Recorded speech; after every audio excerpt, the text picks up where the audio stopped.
अब हम चलते हैं थोड़ा सा हिंदी बदल के ये कि प्रेम परक संदर्भ किस तरह से वहाँ लिए गए हैं।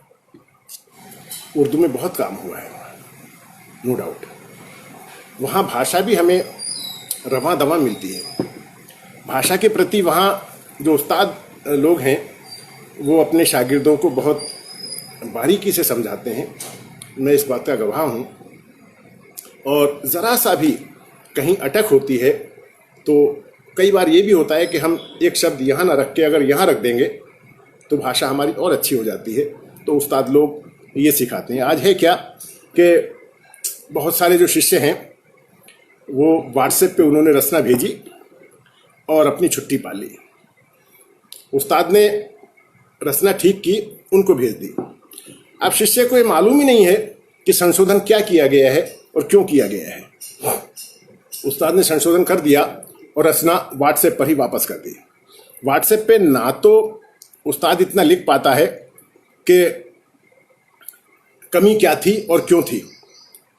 पता चलता है कि शागिर्द को भी जल्दी होती है इस बात की कि मैं उस्ताद से ये रचना वापस आए और मैं तुरंत फेसबुक पे डालूं और उस पर कमेंट आ जाए। सिर्फ इस बात की जल्दी होती है। वो उस्ताद से ये भी नहीं पूछता कि आपने जो संशोधन किया है क्यों किया है, इसमें गलती क्या थी।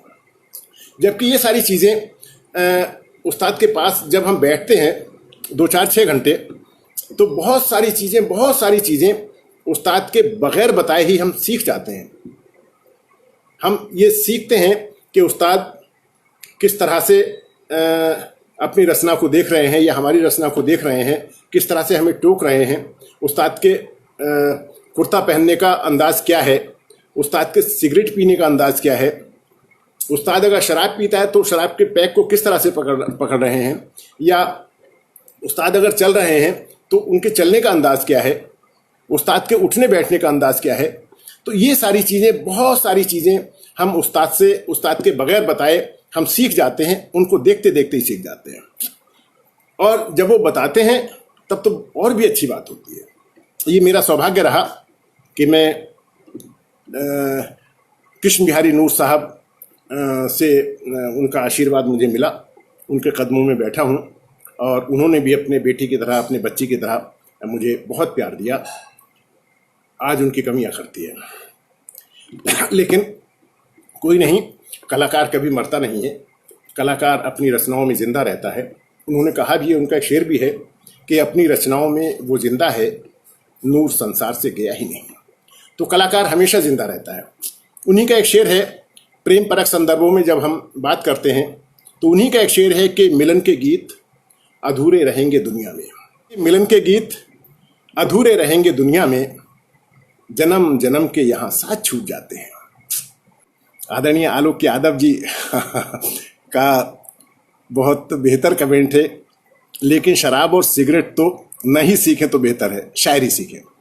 आपका बिल्कुल मैं सीखने की बात नहीं कर रहा हूँ, मैं इस चीज़ की बात कर रहा हूँ कि उनके बैठने का स्टाइल क्या है, उनके चलने का स्टाइल क्या है, उनके खाने पीने का स्टाइल क्या है।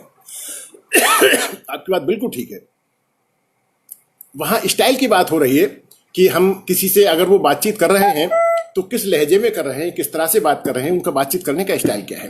तो ये चीज़ें हम उस्ताद हमको बताते नहीं हैं, बल्कि उनसे हम खुद ही सीखते थे कि वो किस तरह से हाथ मिला रहे हैं, किस तरह से आने वाले का स्वागत कर रहे हैं। तो ये बहुत सारी चीज़ें। और एक चीज़ और है, मैं आज देखता हूँ कि जो हमारे नए शायर हैं उन्हें तहजीब नाम की, बहुत सारे मैंने बच्चों को देखा है कि तहजीब नाम की चीज़ उनके पास नहीं है। लेकिन मैंने अपने उस्ताद को भी देखा है और उनकी उम्र के और भी कई शायरों को देखा है कि अगर उनसे बड़ा कोई उनके पास खड़ा है तो वो अपनी जगह पे बैठते नहीं थे, वो उन्हीं के पास खड़े हो जाते थे।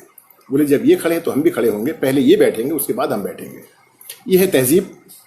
तो आदरणीय आलोक यादव जी, मेरा आशय ये था कि हम बहुत सारी चीज़ें तहजीब वहीं से सीखते हैं, और अगर तहजीब नहीं है तो हमारा शायरी करना फिर उसका कोई औचित्य नहीं रह जाता कि हम क्या कर रहे हैं। उनका शेर सुना रहा था प्रेम परक संदर्भों के हवाले से। नूर साहब का शेर है कि मिलन के गीत अधूरे रहेंगे दुनिया में, जन्म जन्म के यहाँ साथ छूट जाते हैं। उनका एक शेर और है कि जिंदगी ठोकरें खाती है बिछड़ कर तुझसे। आदरणीय मधुमन जी का कमेंट बहुत अच्छा है। वो लिखती हैं कि शॉर्टकट चाहते हैं आजकल सीखने वाले। आपने बिल्कुल ठीक कहा, बिल्कुल फरमाया, यही कर रहे हैं। पंकज गर्ग साहब फरमाते हैं कि जी आप संस्कार की बात कर रहे हैं। हाँ, मैं संस्कारों की बात कर रहा हूँ, और शायरी से पहले ये जो व्यक्तिगत संस्कार हैं ये बहुत ज़रूरी हैं।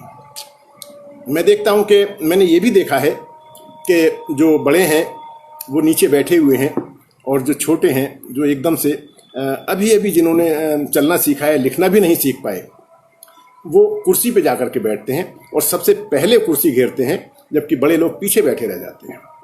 तो ये है संस्कार। अगर ये संस्कार भी हम नहीं सीख पाए तो फिर हमारे कविता करने का कोई औचित्य नहीं रह जाता, हमारे साहित्यकार कहलाने का कोई औचित्य नहीं रह जाता। यहाँ आप में कुछ अध्यापक भी होंगे। आपने देखा होगा कि एक अध्यापक की क्लास में 30 या 40 बच्चे होते हैं, और उन 30-40 का जब रिजल्ट आता है तो उसमें कुछ डिस्टिंक्शन भी होते हैं, लिए होते हैं, जो 70 और 75 से ज़्यादा मार्क्स पाते हैं। कुछ फर्स्ट क्लास, कुछ सेकंड क्लास, कुछ थर्ड, और कुछ फेल भी हो जाते हैं। टीचर एक है, किताबें कापियाँ एक हैं, समय वही है, सारी चीज़ें वही हैं, लेकिन क्या कारण है कि एक बच्चा 75% ला रहा है और एक बच्चा फेल हो रहा है। अब ये उस बच्चे पर भी निर्भर करता है कि वो अनुशासन को कितना ग्रहण करता है और कितना उस टीचर से सीख पाता है। टीचर से सीखना भी एक कला है।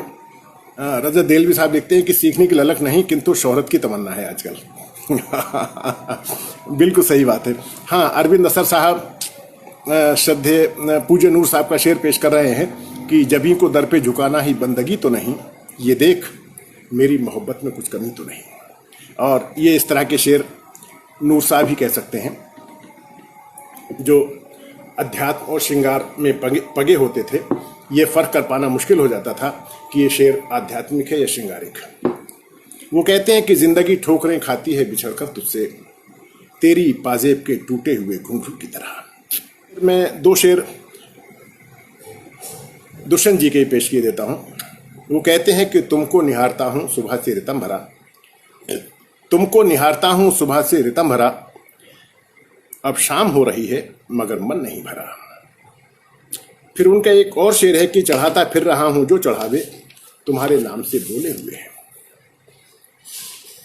अब प्रेम परक में एक और अच्छा शेर मैं आपको आदरणीय डॉक्टर कुंवर बेचैन जी का प्रस्तुत करना चाहता हूँ।